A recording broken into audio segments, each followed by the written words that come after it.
Assalamualaikum warahmatullahi wabarakatuh. Perkenalkan, nama saya Emiliana Putri dengan NIM 1022201.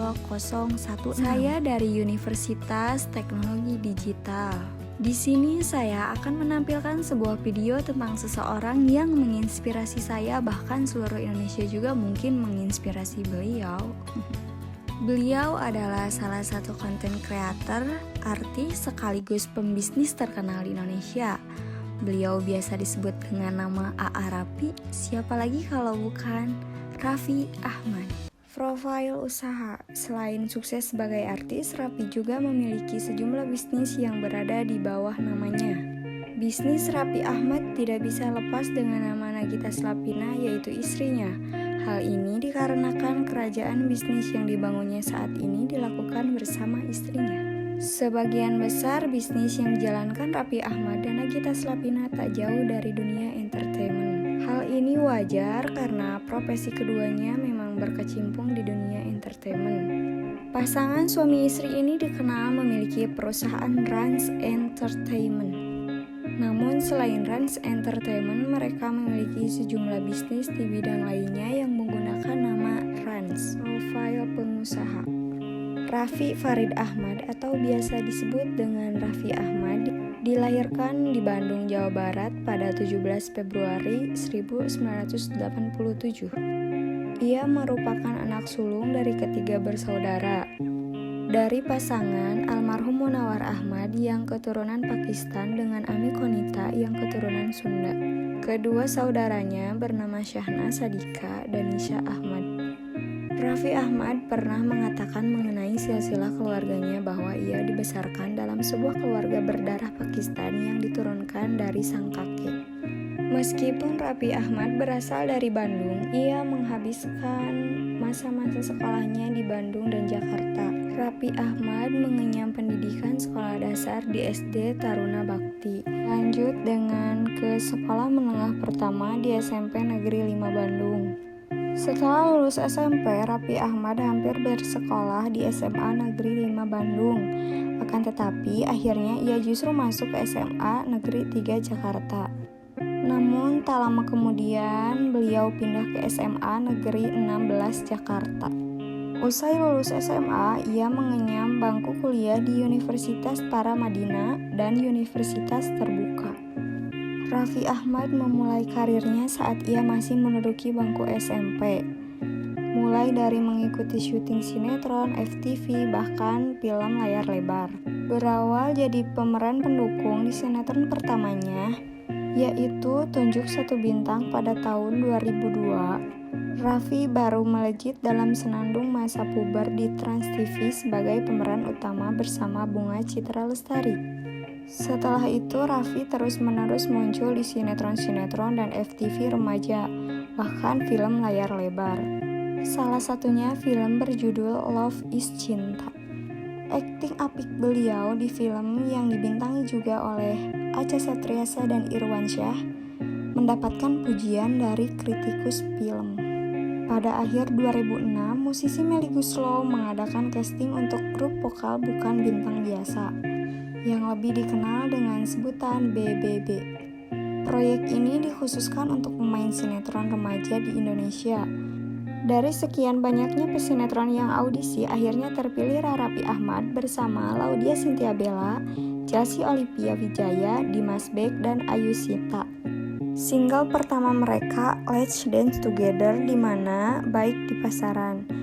BBB kemudian membintangi film berjudul Bukan Bintang Biasa The Movie yang disutradarai oleh Lasdia Paujia. BBB kembali dengan single baru berjudul Bukan Bintang Biasa yang sangat digemari remaja. Duet Raffi Ahmad dengan Ayu Sita dalam lagu Jangan Bilang Tidak dijadikan single selanjutnya.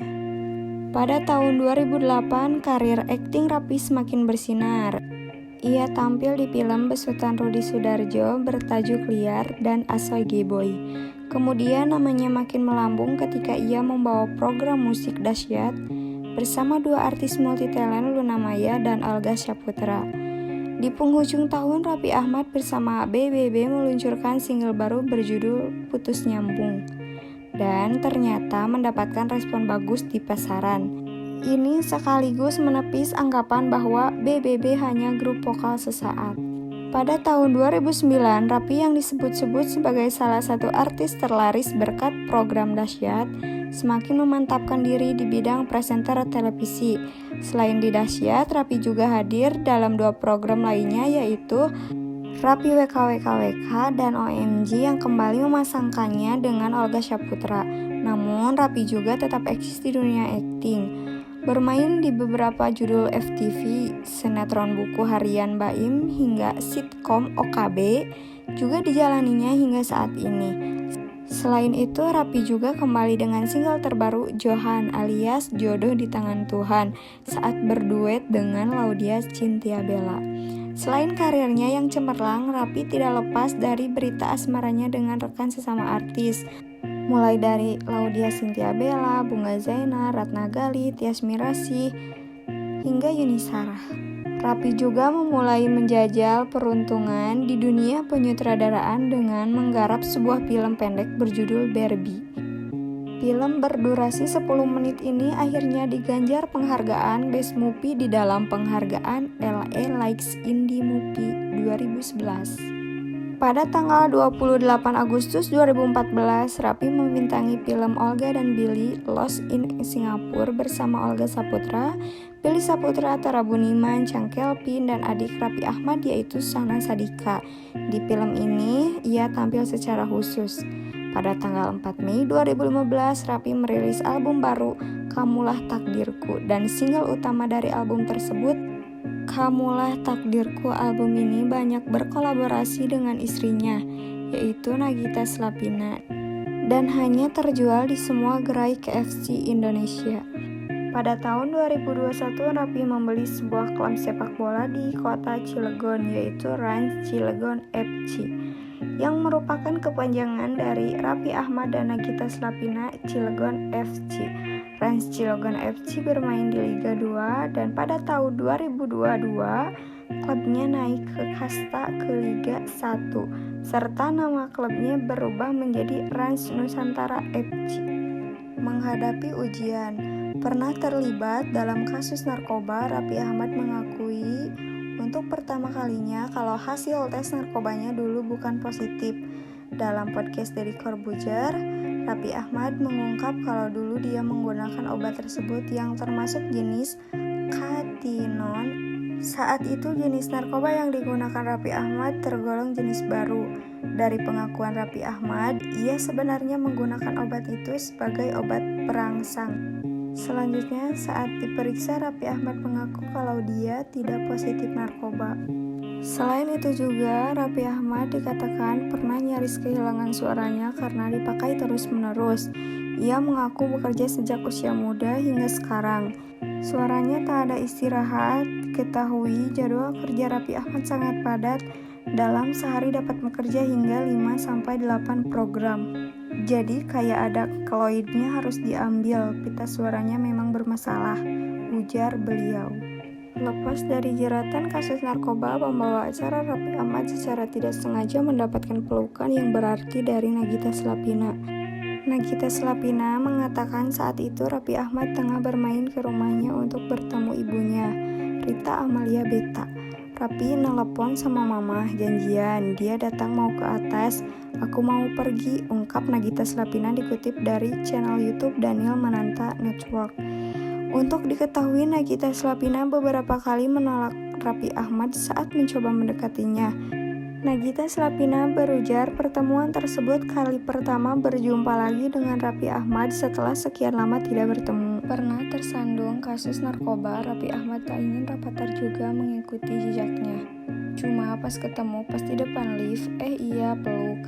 Padahal peluk yang biasa, tapi pas gue dipeluk, gue GR atau kepedean gitu. Ini beneran nih, maksudnya gue dipeluk sama dia, ungkap Rappi Ahmad mengingat-ingatnya. Kemudian kepada Daniel Mananta, Rappi mengaku bersyukur bisa menikah dengan Nagita Slavina. Bahkan Rappi menyebut bahwa pernikahannya dengan Nagita Slavina merupakan suatu anugerah dari Tuhan. Setelah itu, usai 4 bulan berkeliling dunia, Rappi Ahmad mengungkap ada beberapa perubahan yang ia rasakan terjadi padanya. Ia menceritakan salah satu perubahan drastis yang ia rasakan justru setibanya di Indonesia pada 22 Januari 2020, karena pada saat itu namanya semakin terkenal di Indonesia dan bisnisnya mulai melejit. Bisnis Raffi Ahmad. Ada begitu banyak bisnis milik Raffi, namun tidak semuanya bertahan hingga jangka panjang. Hanya bisnis yang terkait dengan Rans Entertainment yang bertahan. Nama Rans itu sendiri berasal dari inisial kedua suami istri tersebut, yaitu Raffi Ahmad dan Nagita Slavina. Berikut ini daftar bisnis Raffi Ahmad yang dijalankan bersama Nagita Slavina di bawah bendera Rans. Yang pertama ada Rans Entertainment.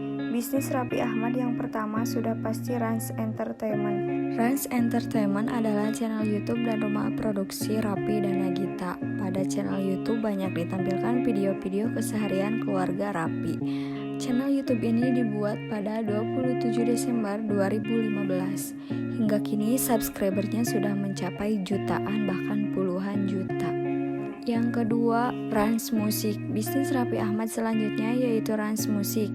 Ini adalah perusahaan rekaman yang ia dirikan bersama Nagita Slavina pada 2019.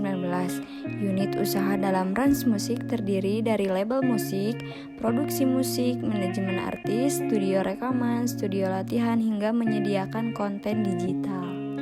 Rans Musik masih aktif hingga kini. Selain merilis lagu duet Raffi dan Nagita, ada beberapa penyanyi lain di bawah naungan Rans Musik. Para penyanyi tersebut diantaranya adalah Anet, Asila Maisha, Naswa Jahira, Hanggini, Devan, dan masih banyak lagi. Yang ketiga ada RA Pictures. RA Pictures didirikan pada 2018 oleh Raffi Ahmad dan Frances Susanto. Film pertama yang diproduksi oleh RA Pictures adalah The Secret Suster Ngesot Urban Legend. Film horor ini disutradarai oleh Ari Aziz. Para bintang film yaitu Nagita Slavina, Marsanda, Kanaya Gels, dan Raffi sendiri. RA Pictures masih terus memproduksi film hingga kini. Sejak film pertama, sudah ada 16 film yang diproduksinya. Film terbaru yang diproduksi yaitu Before I Meet You yang akan ditayangkan pada 2022 ini. Yang keempat ada Rans Animation Studio. Selain film dan musik, bisnis Raffi dan Nagita juga merambat ke animasi. Serial animasi yang menjadi garapan dan andalan Rans Animation Studio saat ini yaitu serial CAA. Serial ini rutin ditayangkan di channel YouTube Rans Animation Studio. Channel YouTube ini beroperasi sejak 13 Agustus 2021. Yang kelima ada Rans Esport. Masih berhubungan dengan dunia hiburan, bisnis Raffi ada juga yang menyerempet ke gaming. Rans Esport menjadi bisnis bergerak di dunia digital, terutama mobile game. Melalui Rans Esport, Raffi mengakuisisi tim esport pada beberapa platform game seperti Mobile Legends, Free Fire, dan Call of Duty. Adapun tim divisi Free Fire baru diakui sisi Rans Esport pada Juli 2021 lalu, dan tim Free Fire Esport. Tim ini terdiri dari 6 orang yaitu Dom, Marsha, Rama, Iki, Marvin, dan Kois. Yang keenam ada Rans Cilegon FC. Tak hanya e-sport, bisnis Raffi Ahmad juga pernah merambat ke olahraga darat, yakni sepak bola. Rans Cilegon FC merupakan klub sepak bola Indonesia berasal dari Cilegon, Banten. Klub sepak bola ini berdiri pada 31 Maret 2021 setelah mengakui sisi klub Cilegon United FC melalui dunia perusahaan yakni Rans Entertainment dan Prestige Motor Cars. Saat ini Rans Cilegon FC sedang berada di Liga 2. Yang ketujuh ada Rans Peak Basketball. Bisnis Raffi Ahmad juga merambat ke klub bola basket. Rans Peak Basketball didirikan pada 2021 oleh Raffi Ahmad bersama Rudy Salim dan Dito Aritejo. Raffi Ahmad cukup serius dengan klub basketnya ini. Klub ini menangani pemain berpengalaman seperti Oki Wira Sanjaya. Selain itu ada Nuke Trisaputra yang merupakan Most Improved Player di IBL 2017-2018. Beberapa pemain ternama ada Bima Rizky Andriansah, Valentino Wuwungan, dan Januar Kuntara. Dan yang selanjutnya ada Rans Beauty. Pada bisnis ini, Raffi Ahmad dan Nagita Slavina yaitu terkait dengan kecantikan. Rans Beauty diluncurkan pada Oktober 2021 melalui channel YouTube Brands Entertainment. Saat ini, produk kecantikannya baru body lotion dan body shower dengan 3 varian wangi. Produk Rans Beauty tentunya sudah lolos uji Badan Pengawasan Obat dan Makanan atau POM. Saat ini penjualannya masih mengandalkan marketplace Shopee di cabang Indonesia, Malaysia, Singapura, Vietnam, dan Filipina. Penjualan terbaik Rans Beauty yakni pada body lotion dengan penjualan mencapai ribuan produk. Dan yang terakhir bisnis Raffi Ahmad yaitu Rans Ju. Bisnis Raffi Ahmad dan Nagita Slavina selanjutnya ada Rans Ju. Usaha yang satu ini masih dalam persiapan. Rans Entertainment masih dalam tahap persiapan proyek taman bermain ini. Rans Carnival City Zoo ditargetkan bisa diakses oleh publik pada pertengahan 2022. Rans Zoo ini merupakan kebun binatang yang dibangun di kawasan Pantai Indah Kapuk atau PIK 2 Jakarta Utara. Adapun luas arena kebun binatang ini mencapai 2,6 hektar. Oke, itulah sejumlah bisnis Raffi Ahmad yang dikenal dengan sebutan Sultan Andara. Semoga menginspirasi. Jangan lupa berusaha dan berdoa karena tidak ada sesuatu yang tidak mungkin di dunia ini jika kita berusaha. Akhir kata saya ucapkan terima kasih. Mohon maaf bila ada salah-salah kata karena saya masih dalam tahap pembelajaran. Wassalamualaikum warahmatullahi wabarakatuh.